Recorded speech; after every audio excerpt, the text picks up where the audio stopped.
Bonjour, bienvenue sur 17 Le Mag. Aujourd'hui, nous partons à la rencontre de Jean-François et Julien qui s'apprêtent à participer à un concept sportif humanitaire, le Babel Raid.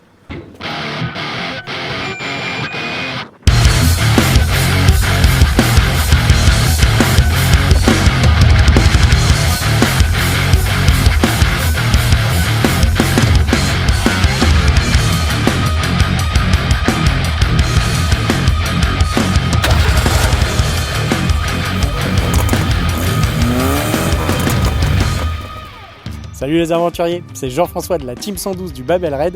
Suis-nous sur Aventure en famille du 11 au 21 février. Salut les aventuriers, c'est Julien, la Monster est prête, suivez-nous pour l'aventure. Nous, on est donc l'équipe 112, on va effectuer la course du Babel Raid. Donc c'est une course humanitaire qui part de Foura et qui va jusqu'au Maroc, donc jusqu'à Marrakech. Donc on va traverser l'Espagne, puis après le Maroc, et on a des étapes. Donc c'est une course caritative. Notre inscription sert à acheter des palmiers dattiers qu'on va planter sur place sur une journée avec eux là-bas qui s'appelle la Green Day. Et après, notre participation sert aussi à acheminer des dons que d'autres associations ont récupérés sur place à La Rochelle. Nous, ça fait 3 ans qu'on se prépare parce que la première année où on s'est inscrit, ça a été l'année du Covid. Donc en fait, on a dû renoncer parce que à cause du Covid. La deuxième année, ça a été reporté parce que pareil, deuxième confinement. Et sur la troisième année, mon copilote a eu un heureux événement. Son enfant est né au mois de février, donc on a dû encore annuler. Donc c'est pour ça que c'est la troisième année et là, on va partir. Alors déjà, c'était une aventure que JF avait prévue avec un ami à lui aussi, Guillaume. Et comme Guillaume n'a pas pu continuer l'aventure, moi je l'ai remplacé. Et pourquoi le Babel Raid ? Tout d'abord une aventure humanitaire. Et après, voilà, le fait de pouvoir aussi profiter du Maroc.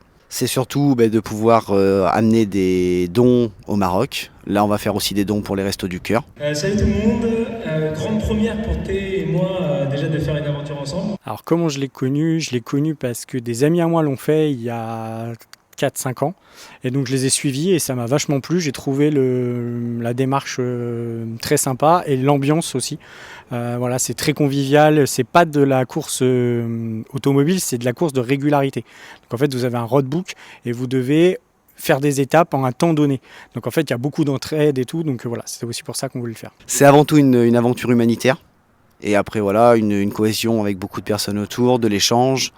Une belle aventure. Il n'y a pas beaucoup de prérogatives. L'avantage de cette course, c'est que tout le monde peut y participer. Il n'y a pas de limite d'âge. Donc, bien sûr, il faut avoir le permis. Mais après, c'est pas réservé qu'aux étudiants ou à une certaine catégorie de personnes. Tout le monde peut le faire. Il faut des voitures avant 2000 et 2 roues motrices. Voilà, c'est la seule règle qu'il faut. Et il ne faut pas de modifications techniques dangereuses. Voilà, il faut que les voitures restent quand même d'origine, même si après, on les prépare.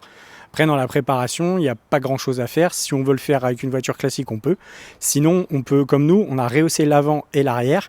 Et après, on nous conseille de mettre des plaques de protection pour éviter la casse sur place. Pour la mécanique, on va avoir tout ce qui est distribution, vidange, bien sûr, tous les filtres, l'huile, les liquides. Et après, tout ce qui va être au niveau suspension, on est toujours pareil aussi avec les amortisseurs, remonter un petit peu la voiture.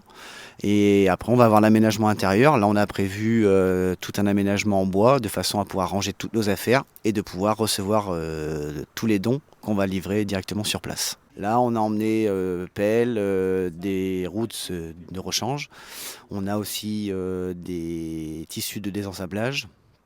Et après, on va avoir aussi notre nourriture, de l'eau. On a prévu des bougies d'allumage, des courroies d'accessoires, des pneus, quelques pièces de suspension. Alors, il est fort possible qu'on ait de la mécanique à faire en fonction des endroits où on va passer. Si la voiture est esquintée ou pas, ça sera sur le moment venu qu'on verra. Alors, le départ est dimanche à Foura.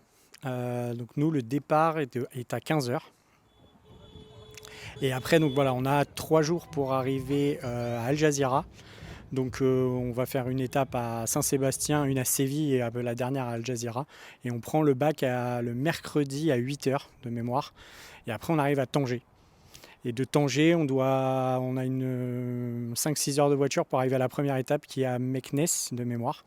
Et après voilà, il y a 6 étapes dans le désert, dont 2 où on est en bivouac dans le désert, où on est en autonomie et on a notre toile de tente et on se débrouille. un petit peu de stress, mais par contre, on sait que c'est une belle aventure qui nous attend et on est très heureux de pouvoir partir. Alors nous, notre communication, elle est essentiellement basée sur Facebook et Instagram. Et après, on a créé une chaîne YouTube donc, qui s'appelle Aventure en famille, où on a voulu en fait tout filmer et vous faire vivre l'aventure de l'intérieur. Donc on va pendant tout le séjour filmer et après on vous fera une journée, un épisode. Durant cette dizaine de jours, nous vous invitons à suivre les aventures de Jean-François et Julien sur @aventure-du8 en-du8 famille. À bientôt sur 17 Le Mag.